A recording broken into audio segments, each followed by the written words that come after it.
ପିଲାମାନେ ତମ ସମସ୍ତଙ୍କୁ ମୁଁ ସ୍ୱାଗତ କରୁଛି ମୋ ୟୁଟ୍ୟୁବ ଚ୍ୟାନେଲ। ତ +2 ସେକେଣ୍ଡ ଇୟର ଆର୍ଟ୍ସ ପିଲା, ତ ଆର୍ଟ୍ସ ପିଲା ଯୋଉମାନଙ୍କର ପଲିଟିକାଲ ସାଇନ୍ସ ଅଛି, ତ ପଲିଟିକାଲ ସାଇନ୍ସର କ'ଣ ନା ତମର 80 ମାର୍କିଆ କ୍ୱେଶ୍ଚିନ୍ 80 ମାର୍କିଆ କ୍ୱେଶ୍ଚିନ୍ ଉପରେ ଆଲୋଚନା କରିବା। 80 ମାର୍କ, ସମୟ 3 ଘଣ୍ଟା। ଆଉ ଗୋଟେ ସେଟ୍ ନେଇ ଆସିଛି, ତ ସେଟ୍ର ଆମେ ଆଲୋଚନା କରିବା ମାରାଥନ କ୍ଲାସ୍। ତ ମାରାଥନ କ୍ଲାସ୍ ବହୁତ ଗୁରୁତ୍ୱପୂର୍ଣ୍ଣ ପିଲାମାନେ, ତ ମାରାଥନ କ୍ଲାସ୍। ତ ଏଇଟା ଯଦି ଆମେ 80 ମାର୍କରେ ଏବେଠୁ ପ୍ରାକ୍ଟିସ୍ କରିବା ବୋର୍ଡ ଏକ୍ଜାମକୁ, ଆଉ ଆମକୁ କଷ୍ଟ ଲାଗିବନି, ବୁଝିଲା। ତ ଏମିତି ଟାଇପ୍ର କ୍ୱେଶ୍ଚିନ୍ ଯୋଉ ପିଲା ମୂଳରୁ ପାଠ ପଢ଼ିନଥିବ, ଯଦି ଏଇ VST ସେଟ୍ ମାରାଥନ କ୍ଲାସ୍ କରିଦେଲା 5-6ଟି, ତ ଆରାମସେ ସେ ପରୀକ୍ଷାରେ ପାସ୍ ହେଇଯିବ, ବୁଝିଲା। ତ ଫାଷ୍ଟ ଆମେ 21ଟି କ୍ୱେଶ୍ଚିନ୍ ଦେଇଛି, 21ଟି କ୍ୱେଶ୍ଚିନ୍ ଆମେ ଆଲୋଚନା କରିବା। ନିମ୍ନୋକ୍ତ ମଧ୍ୟରୁ କେଉଁଟି ଜଳବାୟୁ ପରିବର୍ତ୍ତନର ପ୍ରଭାବ? ତ ଜଳବାୟୁ ପରିବର୍ତ୍ତନର ପ୍ରଭାବ କ'ଣ? ଜୈବ ବିବିଧତା ପ୍ରତି ବିପଦ, ମେରୁ ଅଞ୍ଚଳରେ ବରଫ ତରଳିବା, ଫସଲ ହାନି, ଉପରୋକ୍ତ ସମସ୍ତ। କ'ଣ ହବ ପିଲାମାନେ ନା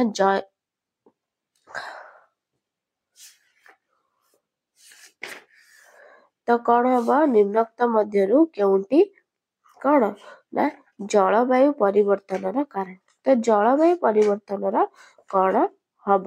ଜଳବାୟୁ ପରିବର୍ତ୍ତନ ନା ଉପରୋକ୍ତ ସମସ୍ତ। କ'ଣ ନା ଉପରୋକ୍ତ ସମସ୍ତ। ନେକ୍ସଟ, ଦ୍ୱୈତ ସରକାର ଡ୍ୟାସ୍ ରାଷ୍ଟ୍ରରେ ଦେଖିବାକୁ ମିଳେ। ଦ୍ୱୈତ ସରକାର ଡ୍ୟାସ୍ ରାଷ୍ଟ୍ରରେ ଦେଖିବାକୁ ମିଳେ। ସଂଘୀୟ ରାଷ୍ଟ୍ର, ଐକିକ ରାଷ୍ଟ୍ର, ଋଣତାନ୍ତ୍ରିକ, ସମାଜବାଦୀ। କ'ଣ ହବ ନା ଦ୍ୱୈତ ସରକାର ସଂଘୀୟ ରାଷ୍ଟ୍ରରେ ହିଁ ଦେଖିବାକୁ ମିଳେ। ପରବର୍ତ୍ତୀ କ୍ୱେଶ୍ଚିନ୍, ଅର୍ଥ କମିଶନ ଡ୍ୟାସ୍ ଧାରା ଅନୁସାରେ ଡ୍ୟାସ୍ଙ୍କ ଦ୍ୱାରା ନିଯୁକ୍ତି ପାଇଥାଏ। 250 ରାଷ୍ଟ୍ରପତି, 281 ପ୍ରଧାନମନ୍ତ୍ରୀ, 280 ପ୍ରଧାନମନ୍ତ୍ରୀ, 280 ରାଷ୍ଟ୍ରପତି। କ'ଣ ହବ ନା 280 ଅର୍ଥ କମିଶନ କାହା ଦ୍ୱାରା ନିଯୁକ୍ତି ପାଇଥାଏ ନା ରାଷ୍ଟ୍ରପତିଙ୍କ ଦ୍ୱାରା ନିଯୁକ୍ତି ପାଇଥାଏ। ନେକ୍ସଟ କ୍ୱେଶ୍ଚିନ୍, ଡ୍ୟାସ୍କୁ ସୁପର କ୍ୟାବିନେଟ କୁହାଯାଉଥିଲା। ସୁପର କ୍ୟାବିନେଟ କାହାକୁ କୁହାଯାଉଥିଲା? ଅର୍ଥ କମିଶନ, ଯୋଜନା କମିଶନ, ନିର୍ବାଚନ କମିଶନ, ସଂସଦ କମିଶନ। କାହାକୁ ସୁପର କ୍ୟାବିନେଟ କୁହାଯାଉଥିଲା? କାହାକୁ ନା ଯୋଜନା କମିଶନକୁ ସୁପର କ୍ୟାବିନେଟ କୁହାଯାଉଥିଲା। ନେକ୍ସଟ କ୍ୱେଶ୍ଚିନ୍, ସମ୍ବିଧାନର କେଉଁ ସଂଶୋଧନ ଆଇନ ଗ୍ରାମାଞ୍ଚଳ ସ୍ୱାୟତ୍ତ ଶାସନ ସଂସ୍ଥା ବା ପଞ୍ଚାୟତରାଜ ସହିତ ସମ୍ପର୍କିତ ଅଟେ?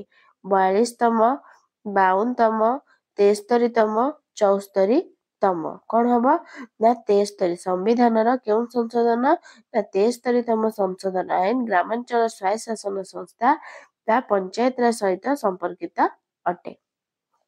ନେକ୍ସଟ, ରାଜ୍ୟ ତାଲିକାରେ କେତୋଟି ବିଷୟ ଅଛି? ରାଜ୍ୟ ତାଲିକାରେ 52ଟି, 61ଟି, 91, 99। ରାଜ୍ୟ ତାଲିକାରେ କେତୋଟି ବିଷୟ ଅଛି? ନା ରାଜ୍ୟ ତାଲିକାରେ 61 ଗୋଟି ବିଷୟ ଅଛି। ନେକ୍ସଟ, ଚିପ୍କୋ ଆନ୍ଦୋଳନର ନେତୃତ୍ୱ କିଏ ନେଇଥିଲେ? ଚିପ୍କୋ ଆନ୍ଦୋଳନର କ'ଣ ନା ନେତୃତ୍ୱ ମେଧା ପାଟକ, ସୁନ୍ଦରଲାଲ ବହୁଗୁଣା, ମେନକା ଗାନ୍ଧୀ, ବାଙ୍କ ବିହାରୀ ଦାସ। କିଏ ନା ମେଧା ପାଟକର। ଚିପ୍କୋ ଆନ୍ଦୋଳନ ନେତୃତ୍ୱ ମେଧା ପାଟକର ନେଇଥିଲେ। ନେକ୍ସଟ, ଆନ୍ତର୍ଜାତୀୟ ନ୍ୟାୟାଳୟରେ କେତେ ଜଣ ବିଚାରପତି ଅଛନ୍ତି? 20 ଜଣ, 15 ଜଣ, 21 ଜଣ, 18 ଜଣ। ଆନ୍ତର୍ଜାତୀୟ ନ୍ୟାୟାଳୟରେ କେତେ ଜଣ ବିଚାରପତି ଅଛନ୍ତି? ନା 15 ଜଣ। କେତେ ଜଣ ନା 15 ଜଣ ବିଚାରପତି ଅଛନ୍ତି। ନେକ୍ସଟ କ୍ୱେଶ୍ଚିନ୍, ସ୍ୱତନ୍ତ୍ର ରାଜ୍ୟ ପାହ୍ୟା ଦାବି ଡ୍ୟାସ୍ର ଏକ ଉଦାହରଣ? ଜାତିବାଦ, ସାମ୍ପ୍ରଦାୟିକତାବାଦ, ସମାଜବାଦ, ଆଞ୍ଚଳିକତାବାଦ। କ'ଣ ହବ ନା ଆଞ୍ଚଳିକତାବାଦ। ନେକ୍ସଟ, ସରୋଜିନୀ ନାଇଡୁ ଓ ମାର୍ଗାରେଟ ଆନ୍ଦୋଳନ ଯୋଗୁଁ କେଉଁ ପ୍ରଦେଶରେ ପ୍ରଥମେ ମହିଳାମାନଙ୍କୁ ଭୋଟ ଅଧିକାର ପ୍ରଦାନ କରାଯାଇଥିଲା? ଗୋଆଲିୟର, ବମ୍ବେ, ମାନ୍ଦ୍ରାଜ, ବଙ୍ଗଳା। କ'ଣ ହବ ନା ମାନ୍ଦ୍ରାଜ। କ'ଣ ନା ମାନ୍ଦ୍ରାଜ। ନେକ୍ସଟ, ଆଞ୍ଚଳିକତାବାଦର ପ୍ରତିରୋଧ ପାଇଁ କ'ଣ ଆବଶ୍ୟକ? ଶିକ୍ଷାର ପ୍ରସାର, ଜାତୀୟ ସଂହତିର ବିକାଶ, ଦ୍ରୁତ ଅର୍ଥନୈତିକ ଉନ୍ନତି, ଉପରୋକ୍ତ ସମସ୍ତ ଉପାଦାନ। କ'ଣ ହବ ନା ଉପରୋକ୍ତ ସମସ୍ତ ଉପାଦାନ। ନେକ୍ସଟ କ୍ୱେଶ୍ଚିନ୍, ସିମଲା ରାଜିନାମାରେ କେଉଁ ଭାରତୀୟ ପ୍ରଧାନମନ୍ତ୍ରୀ ସ୍ୱାକ୍ଷର କରିଥିଲେ? ପଣ୍ଡିତ ନେହେରୁ, ଲାଲ ବାହାଦୁର ଶାସ୍ତ୍ରୀ, ରାଜୀବ ଗାନ୍ଧୀ, ଶ୍ରୀମତୀ ଇନ୍ଦିରା ଗାନ୍ଧୀ। ସିମଲା ରାଜିନାମାରେ କେଉଁ ଭାରତୀୟ ପ୍ରଧାନମନ୍ତ୍ରୀ ସ୍ୱାକ୍ଷର କରିଥିଲେ? କିଏ କରିଥିଲେ ନା ଶ୍ରୀମତୀ ଇନ୍ଦିରା ଗାନ୍ଧୀ। ନେକ୍ସଟ କ୍ୱେଶ୍ଚିନ୍, କେଉଁ ମସିହାରେ ଭାରତ ଓ ପାକିସ୍ତାନ ମଧ୍ୟରେ ଦ୍ୱିତୀୟ ଥର ଯୁଦ୍ଧ ହୋଇଥିଲା? 1965, 1971, 1978, 1980। କେଉଁ ମସିହା?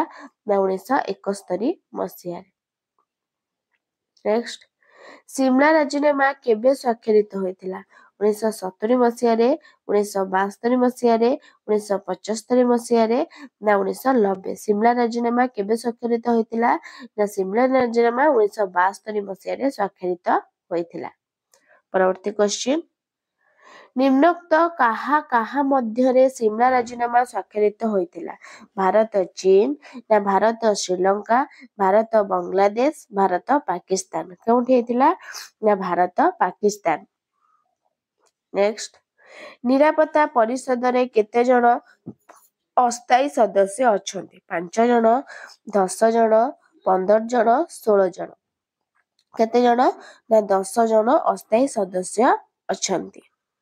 ନେକ୍ସଟ, ମିଳିତ ଜାତିସଂଘ କେବେ ନିରସ୍ତ୍ରୀକରଣ ଆୟୋଗ ଗଠନ କରିଥିଲା? 1945, 1948, 1950, 1952। କେବେ କରିଥିଲା ପିଲାମାନେ?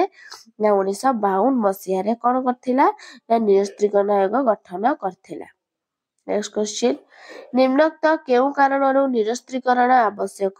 ଯୁଦ୍ଧ ଭୟରୁ ମୁକ୍ତି, ବିଶ୍ୱଶାନ୍ତି ପ୍ରତିଷ୍ଠା, ରାଷ୍ଟ୍ରମାନଙ୍କର ଆର୍ଥିକ ବିକାଶ, ଉପରୋକ୍ତ ସମସ୍ତ। କଣ? ନା ଉପରୋକ୍ତ ସମସ୍ତ। ନେକ୍ସଟ, ଶୀତଳ ଯୁଦ୍ଧ ସମୟରେ ନିମ୍ନୋକ୍ତ କେଉଁ ରାଷ୍ଟ୍ର ସାମ୍ୟବାଦୀ ଗୋଷ୍ଠୀର ନେତୃତ୍ୱ ନେଇଥିଲା? ଆମେରିକା, ଚୀନ, ସୋଭିଏତ ରୁଷ, ଜାପାନ। କଣ ହବ? ନା ସୋଭିଏତ ରୁଷ। ନେକ୍ସଟ, ଦକ୍ଷିଣ ପୂର୍ବ ଏସିଆ ଚୁକ୍ତି ସଂଗଠନ ନିମ୍ନୋକ୍ତ କେଉଁ ମସିହାରେ ଗଠିତ ହୋଇଥିଲା? 1951 ମସିହା, 1952 ମସିହା, 1953 ମସିହା, 1954 ମସିହା। କେଉଁ ମସିହା? ନା 1954 ମସିହାରେ ଦକ୍ଷିଣ ପୂର୍ବ ଏସିଆ ଚୁକ୍ତି ସଂଗଠନ ହୋଇଥିଲା। ନେକ୍ସଟ କ୍ୱେଶ୍ଚିନ୍ ପିଲାମାନେ, MCQ ର ଶେଷ କ୍ୱେଶ୍ଚିନ୍, ଯଦି ସଭ୍ୟତା ଶସ୍ତ୍ର ଗୁଡିକ ବିନାଶ କରିପାରିବ ନାହିଁ ତେବେ ଶସ୍ତ୍ର ସଭ୍ୟତାକୁ ବିନାଶ କରିବ। ଏହା କାହାର ଉକ୍ତି?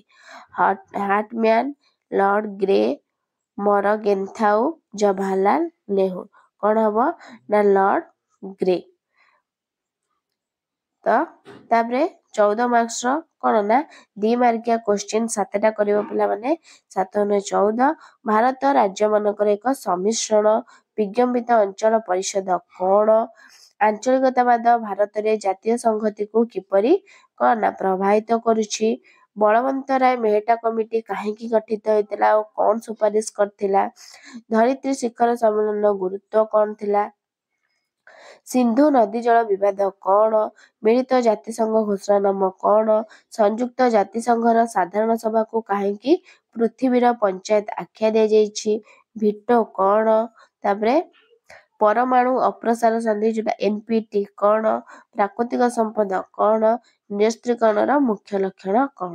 ତ 2 ମାର୍କିଆ 7ଟା, ତାପରେ ଆସିଲା 3 ମାର୍କିଆ। 3 ମାର୍କିଆ ସେମିତି କଣ ନା 60ରୁ 80 ମଧ୍ୟରେ ଲେଖିବ। ସଂଘୀୟ ରାଷ୍ଟ୍ରର ଲକ୍ଷଣ ଗୁଡିକ 3 ମାର୍କିଆ ସବୁବେଳେ 4ରୁ 5 ପଏଣ୍ଟ କରି ଲେଖିବ। 2 ମାର୍କିଆ 3ରୁ 4 ପଏଣ୍ଟ କରି ଲେଖିବ। ସଂଘୀୟ ରାଷ୍ଟ୍ରର ଲକ୍ଷଣ ଗୁଡିକ କଣ?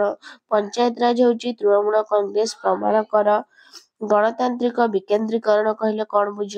ଭାରତରେ ଆଞ୍ଚଳିକତାବାଦ ଜାତୀୟ ସଂହତି ଉପରେ କିପରି ପ୍ରଭାବ ସୃଷ୍ଟି କରୁଛି? ତାପରେ ବିସ୍ଥାପନ ବିରୋଧୀ ଆନ୍ଦୋଳନ ଆଭିମୁଖ୍ୟ, ଚିପକୋ ଆନ୍ଦୋଳନ ସମ୍ବନ୍ଧରେ ସଂକ୍ଷିପ୍ତ ବିବରଣୀ ପ୍ରଦାନ। ମିଳିତ ଜାତିସଂଘର ଉଦ୍ଦେଶ୍ୟ ଗୁଡିକ ଲେଖ। ତିବ୍ବତ ସମସ୍ୟା ଭାରତ ଓ ଚୀନ ସମ୍ପର୍କକୁ କିପରି ପ୍ରଭାବିତ କରୁଛି? ପଞ୍ଚଶୀଳ ନୀତି ସମ୍ବନ୍ଧରେ ଏକ ସଂକ୍ଷିପ୍ତ ଟିପ୍ପଣୀ ଦିଅ। ପରମାଣୁ ଅପସାରଣ ଚୁକ୍ତିର ସମାଲୋଚନା ଗୁଡିକ ଲେଖ। ଆନ୍ତର୍ଜାତିକ ଦାରିଦ୍ର୍ୟର ଅର୍ଥ କଣ? ମାନବ ନିରାପତ୍ତା ଲକ୍ଷଣ ଗୁଡିକ ଉଲ୍ଲେଖ କର।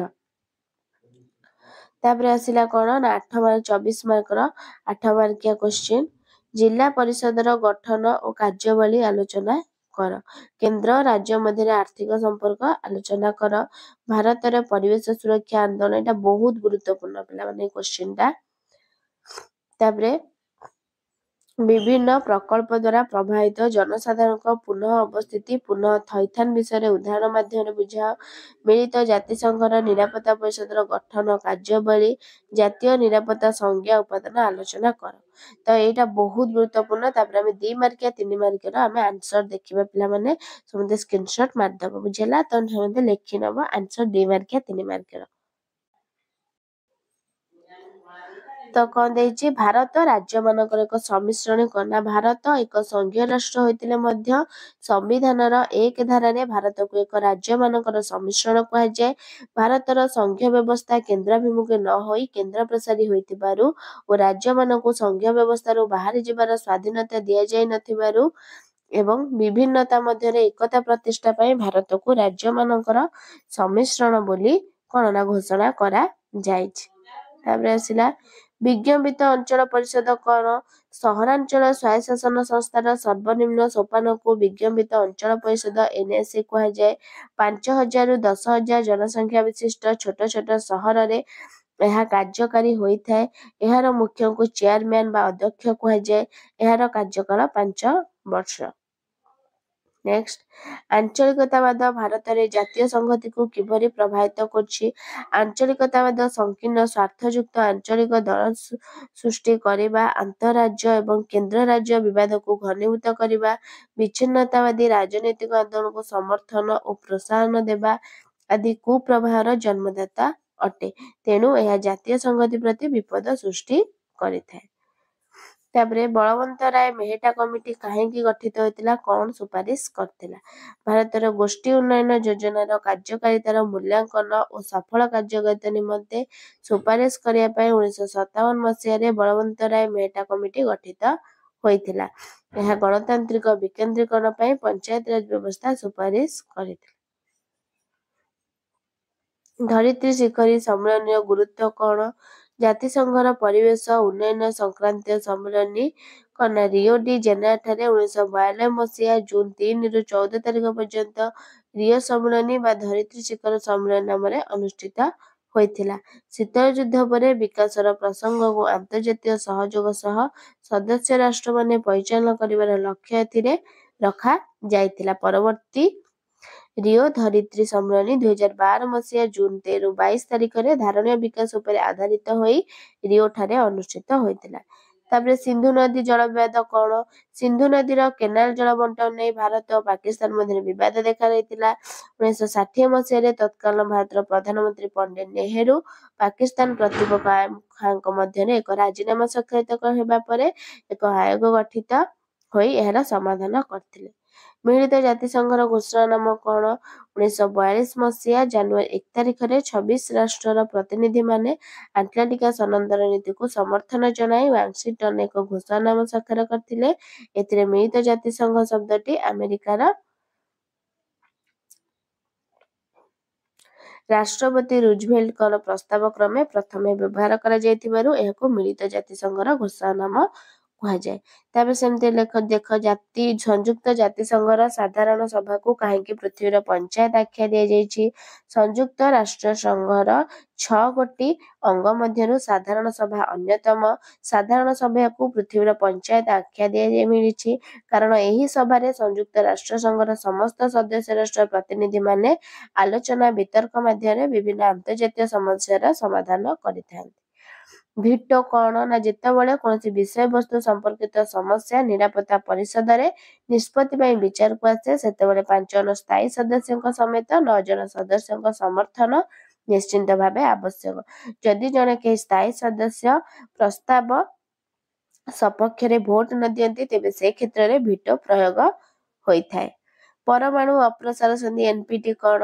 ନା ପରମାଣୁ ଅପସାରଣ ସନ୍ଧି ପ୍ରଥମେ ଆମେରିକା ଓ ସୋଭିଏତ ରୁଷ ମିଳିତ ଭାବେ ପ୍ରସ୍ତୁତ କରି 1968 ମସିହା ମାର୍ଚ୍ଚ 11 ତାରିଖରେ ଏହା ଉପରେ ବିଚାର ବିମର୍ଶ କରିବା ପାଇଁ ମିଳିତ ଜାତିସଂଘର ସାଧାରଣ ସଭାରେ ଉପସ୍ଥାପନ କରିଥିଲେ।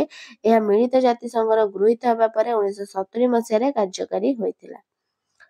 ତାପରେ ପ୍ରାକୃତିକ ସମ୍ପଦ କଣ? ପ୍ରାକୃତିକ ସମ୍ପଦ କହିଲେ ପ୍ରକୃତିରେ ଦେଖାଯାଉଥିବା ବିଭିନ୍ନ ଜିନିଷକୁ ବୁଝାଏ ଯାହା ମଣିଷର ଦୈନନ୍ଦିନ ବ୍ୟବହାର ଆସିଥାଏ।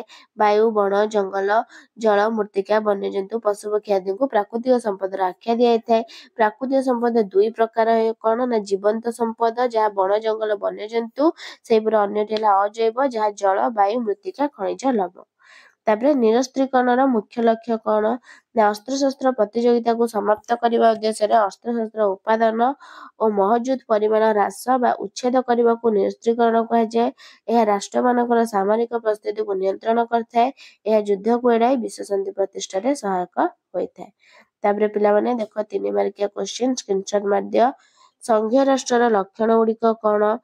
ତାପରେ ଆସିଲା ପଞ୍ଚାୟତ ରାଜ ହେଉଛି ତୃଣମୂଳ କଂଗ୍ରେସର ପ୍ରମାଣକର। ତାପରେ ଗଣତାନ୍ତ୍ରିକ ବିକେନ୍ଦ୍ରୀକରଣ କହିଲେ କଣ ବୁଝ? ଦେଖ ଏଇଠି ଅଛି, ଏପଟେ ତାପରେ ଅଛି ଆର ଭାରତରେ ଆଞ୍ଚଳିକତାବାଦର ଜାତୀୟ ସଂହତି ଉପରେ କିପରି ପ୍ରଭାବ ସୃଷ୍ଟି କରେ? ଦେଖ କେତେ ଲେଖିଛି, ଏତିକି ଲେଖିଲେ 3 ମାର୍କ ପାଇବ। ତାପରେ ବିସ୍ଥାପନ ବିରୋଧୀ ଆନ୍ଦୋଳନ ଆଭିମୁଖ୍ୟ କଣ?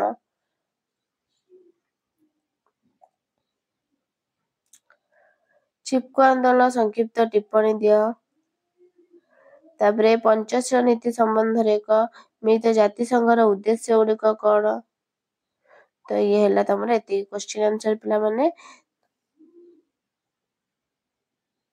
ପରମାଣୁ ଅପ୍ରସାର ଚୁକ୍ତିର ସମାଲୋଚନା ଗୁଡ଼ିକ।